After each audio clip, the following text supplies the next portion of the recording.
দেখতে দেখতে আমরা এসইওর বেসিক অনেকগুলো বিষয় সম্পর্কে জেনেছি। সো ইটস টাইম আমরা এসইও কিভাবে করতে হয় তার সম্পর্কে একটি পুরো আউটলাইন পাবো। সো আজকের পর্বের বিষয় দ্য কমপ্লিট এসইও প্রসেস। আপনাদের সুবিধার্থে আমরা পুরো এসইওটাকে 4টা সহজ ভাগে ভাগ করে দিয়েছি এবং এই 4টা সিম্পল স্টেপে যে কোনো একটি এসইও প্রজেক্ট একদম শুরু থেকে শেষ পর্যন্ত কমপ্লিট করা যায়।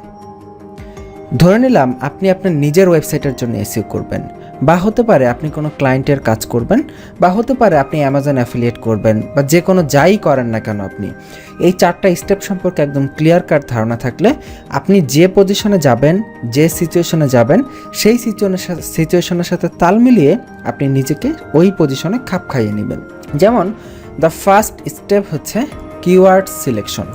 আপনার এসইও ওয়েবসাইটটি, আপনার যে ওয়েবসাইটটি থাকবে সেই ওয়েবসাইটটি যে টপিকের উপর থাকবে, ধরে নিচ্ছি আপনার কোনো ই কমার্স সাইট, ধরে নিচ্ছি আপনার কোনো ইনফরমেশন বেসড সাইট, তো যেই টপিকের উপরেই আপনার ওয়েবসাইট থাকুক না কেন সেই টপিকের উপরে মানুষজন কী লিখে গুগলে সার্চ করে সেই টপিকগুলো, সেই কিওয়ার্ডগুলো আপনাকে খুঁজে বের করতে হবে।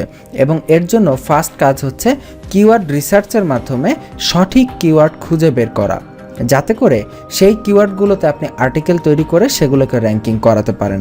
এবং কিওয়ার্ড যখন আপনি পেয়ে যাবেন তখন আপনার কাজ হচ্ছে সেই কিওয়ার্ড দিয়ে কন্টেন্ট তৈরি করা, এবং অবশ্যই হাই কোয়ালিটি কন্টেন্ট তৈরি করতে হবে। এটা হচ্ছে আপনার দ্বিতীয় স্টেপ। প্রথম স্টেপ হচ্ছে কিওয়ার্ড খুঁজে পেলেন, কী কিওয়ার্ড নিয়ে মানুষ সার্চ করে।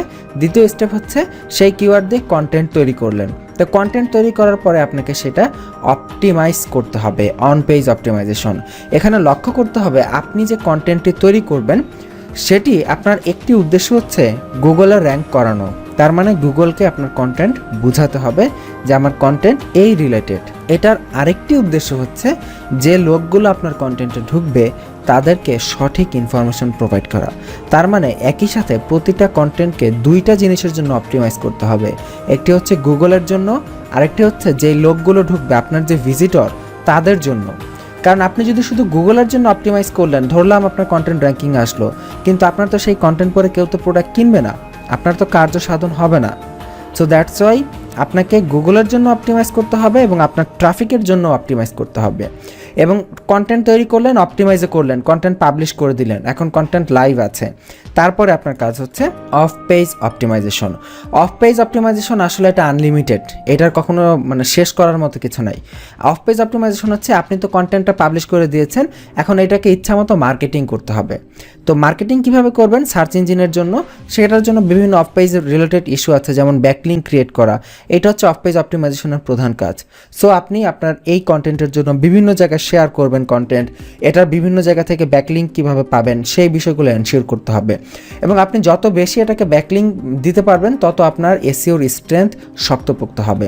এবং যত বেশি মার্কেটিং করবেন গুগল দেখবে যে এই কন্টেন্ট বিভিন্ন জায়গায় বিভিন্ন মানুষ এইটা নিয়ে বিভিন্ন জায়গায় কথা বলতেছে, এটা অবশ্যই গুরুত্বপূর্ণ, এবং তত বেশি আপনার এসইওতে আপনার র্যাঙ্কিংটা শক্ত অবস্থান তৈরি করবে। সো পুরো এসইও প্রসেস এই 4টা সিম্পল ধাপে কমপ্লিট করা যায় এবং এখানে জটিলতার কিছুই নাই। প্রথম হচ্ছে আপনার ওয়েবসাইট যেই টপিকের উপর তৈরি করা আছে, ক্লায়েন্টের ওয়েবসাইট, বা ধরে নিলাম আপনার কোনো টপিক নাই, আপনি সম্পূর্ণ ফ্রেশ একটি ওয়েবসাইট তৈরি করবেন, তাহলে প্রথমে একটি টপিক নির্বাচন করেন।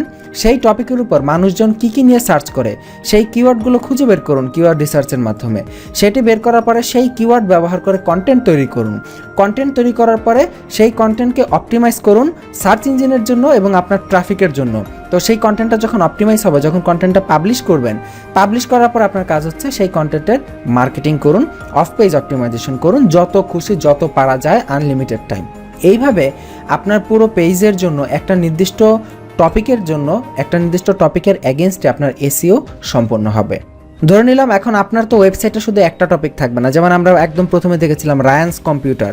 তো কম্পিউটারের দোকান তো শুধুমাত্র কম্পিউটার সেল করে না, সে কম্পিউটারের বিভিন্ন পার্টস আলাদা আলাদা সেল করে, গ্রাফিক্স কার্ড সেল করে, মাদারবোর্ড সেল করে। এখন ধরলাম প্রথমে সে মাদারবোর্ড সিলেক্ট করলো, যে বাংলাদেশ থেকে যারা মাদারবোর্ড কিনতে চায় এই রিলেটেড কিওয়ার্ড খুঁজে বের করলো। এখন সেই মাদারবোর্ড নিয়ে কন্টেন্ট লিখলো, সেই কন্টেন্টকে অন পেজ অপটিমাইজ করলো, অপটিমাইজ করার পরে অফ পেজ অপটিমাইজ করলো, পরবর্তীতে সে সেই কিওয়ার্ডের জন্য র্যাঙ্কিংয়ে চলে আসলো। আসলো। তো এখন যেহেতু সে র্যাঙ্কিংয়ে চলে আসছে, এখন সে তো একটা নিয়ে বসে থাকলে হবে না, তার মাদারবোর্ড হয়ে গেছে। এখন সে গ্রাফিক্স কার্ড নিয়ে কাজ করবে, এখন সে ক্যাচিং নিয়ে কাজ করবে, মনিটর নিয়ে কাজ করবে। এইভাবে এই স্টেপগুলো কন্টিনিউয়াসলি পার্ট বাই পার্ট একটার পর একটা সারা জীবন চলতেই থাকবে, আর আপনার ব্যবসা বড় হতেই থাকবে। একটা কাজ একবার করে যে আপনি শেষ হয়ে যাবেন এমন না, কারণ আপনার কম্পিটিটর যারা আছে তারা কিন্তু বসে নাই, তারাও কিন্তু এসইও করতেছে। সো দ্যাটস ওয়াই আপনাকে প্রতিটা আর্টিকেলের জন্য, প্রতিটা টপিকের জন্য অফ পেজ অপটিমাইজেশন কন্টিনিউয়াসলি চালিয়ে যেতেই হবে। এখন আমি আপনাকে বলি, আপনি হয় এসইও কিসের জন্য শিখতেছেন? হয়তো ক্লায়েন্টের কাজ করবেন, হয়তো আপনি অ্যামাজন অ্যাফিলিয়েট করবেন, হয়তো নিজের কোনো প্রতিষ্ঠান আছে সেটার জন্য এসইও করবেন, অথবা কোনো ই-কমার্স সাইট খুলে সেটার এসইও করবেন। এখন আপনি যেটাই করেন না কেন, এই যে আমি আপনাকে ব্যবসার 4টা স্টেপ, মানে টোটাল এসইও বিজনেসের 4টা স্টেপ বুঝিয়ে দিলাম। আপনি যখনই কোনো কাজ আপনার সামনে আসবে, আপনি শুধু আইডেন্টিফাই করবেন আপনি কোন স্টেজে আছেন। আপনি কি কন্টেন্ট ক্রিয়েশন স্টেজে আছেন, নাকি অন পেজ স্টেজে আছেন, নাকি অফ পেজ স্টেজে আছেন? যেই স্টেজে আপনাকে কাজ দেওয়া হয়েছে সেই স্টেজ থেকে দেখবেন আগের স্টেজগুলো ঠিকঠাক মতোভাবে করা হয়েছে কিনা। যদি আগের ধাপগুলো ঠিকমতো করা হয়, তখন আপনি বাকি ধাপগুলো শেষ করবেন। যদি আগের ধাপে কোনো ঘাপলা থাকে, তাহলে ক্লায়েন্টের সাথে কথা বলবেন যে ভাই আমার আগের স্টেপগুলো ঠিকঠাক মতো হয়নি, ওগুলো ঠিক মতো করতে হবে। তখন আগের প্রবলেমগুলো সলভ করে পরবর্তী কাজগুলো করে যাবেন। এইভাবে আপনি আপনার নিজেকে যে কোনো প্রজেক্টের সাথে খাপ খাইয়ে নিতে পারবেন। এখন আপনার সামনে পুরো এসইওর একদম টোটাল একটা চিত্র চলে এসেছে, যে পুরো এসইওটা এই সামান্য 4টা স্টেপের মধ্যে হয়ে থাকে। এই স্টেপগুলোর মধ্যে বিভিন্ন কাজ আছে, কিওয়ার্ড সিলেকশনের মধ্যে বিভিন্ন কাজ আছে, কিওয়ার্ড রিসার্চ করার জন্য অনেক কিছু করতে হয়, এরপরে কন্টেন্ট ক্রিয়েশনের সময় বেশ কিছু বিষয় জানতে হবে, অপটিমাইজ করা জানতে হবে, অফ পেজ অপটিমাইজেশনে তো অনেক কাজ আছে। সো এই কাজগুলো আমরা জানবো। তার আগে আমরা এই পুরো আউটলাইনটা জেনে নিলাম কিভাবে পুরো এসইও সম্পন্ন হয় একটি ওয়েবসাইটের। আসলে এসইও সম্পন্ন হওয়ার কিছুই নাই, যেটা আমি বললাম, আবারও বলতেছি, যেগুলো হচ্ছে মার্কেটিংয়ের কাজ।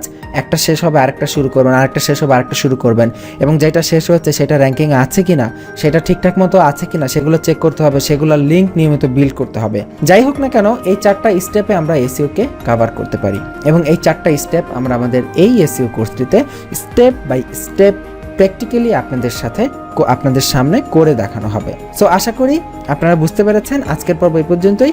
আগামী পর্বের আমন্ত্রণ রইল। ভালো থাকবেন। আল্লাহ হাফিজ।